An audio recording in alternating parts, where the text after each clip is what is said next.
आज मैं आप सभी को शिक्षा के बारे कुछ चर्चा सुनाऊंगा। हम सभी लोग जानते हैं कि हमारे जीवन में शिक्षा का महत्व शुरू से ही है। इसलिए स्वामी विवेकानंद जी ने कहा है, हमें ऐसी शिक्षा चाहिए जिससे चरित्र का निर्माण हो, मन की शक्ति बढ़े और बुद्धि का विकास हो, जिससे मनुष्य अपने पैरों पर खड़ा हो सके। हम सभी लोग जानते हैं कि शिक्षा के बगैर मनुष्य कुछ भी नहीं कर सकते हैं। इसलिए हमारे देश में शिक्षा प्राप्त करने के लिए बहुत सारे स्कूल, कॉलेज का निर्माण किया गया है और सरकार की तरफ से उच्च शिक्षा पाने के लिए अलग अलग यूनिवर्सिटी का निर्माण किया गया है। लेकिन आजकल चंद लोगों ने शिक्षा को व्यापार बना रखा है और आम आदमी शिक्षा से वंचित हो रहा है। आज हमारे देश के महान लोगों ने बहुत तरक्कियां हासिल की है, जिन्होंने हमारे देश को नाम रोशन किया है। अगर उनमें कोई महत्वपूर्ण कारण है तो उनकी दी जाने वाली उचित शिक्षा है। दोस्तों, मनुष्य शिक्षा के बगैर पशु के समान है। Without education man is like to animals. जैसे हमारे पूर्व राष्ट्रपति अब्दुल कलाम जी, जो गरीब घर के थे, लेकिन उन्होंने पढ़ाई की और पढ़ाई का महत्व को समझते हुए अपना पूरा ध्यान अपने पढ़ाई पर दिया और उनके लगातार किए गए प्रयासों से उन्होंने बहुत सारे आविष्कार भी किए हैं।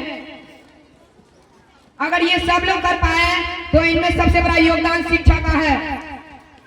शिक्षा के बगैर मनुष्य कुछ भी खास नहीं कर सकता है। दोस्तों, शिक्षा जिंदगी का हर एक क्षेत्र में महत्वपूर्ण है। कुछ लोग ये सोचते हैं कि हमें अच्छी शिक्षा प्राप्त नहीं करनी है क्योंकि हमें कोई नौकरी थोड़ी नहीं करनी है।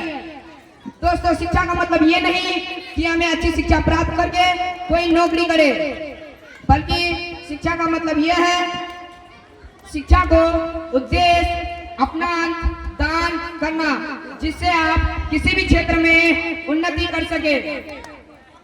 हमारे जीवन में शिक्षा का महत्व बहुत ही जरूरी है। इसलिए दोस्तों, जब तक शिक्षा का मतलब नौकरी पाना होगा तब तक समाज में नौकरी पैदा होगा, बल्कि मालिक नहीं।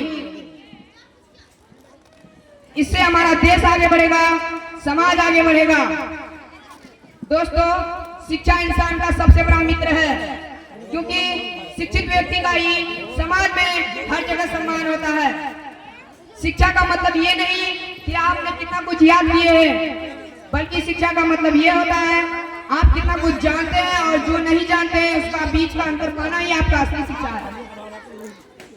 कुछ बच्चे ऐसे होते हैं जो पढ़ाई से पूरी तरह विमुक्त होते हैं, जिन्हें पढ़ना लिखना बिल्कुल भी अच्छा नहीं लगता है। पढ़ाई के नाम सुनते ही वो ऐसे भागते हैं जैसे उसे कितना बड़ा काम दे दिया होगा।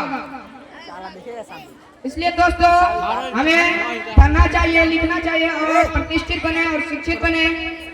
इससे हमारा देश आगे बढ़ेगा, समाज आगे बढ़ेगा। दोस्तों, पढ़ेगा इंडिया तो पढ़ेगा इंडिया। धन्यवाद।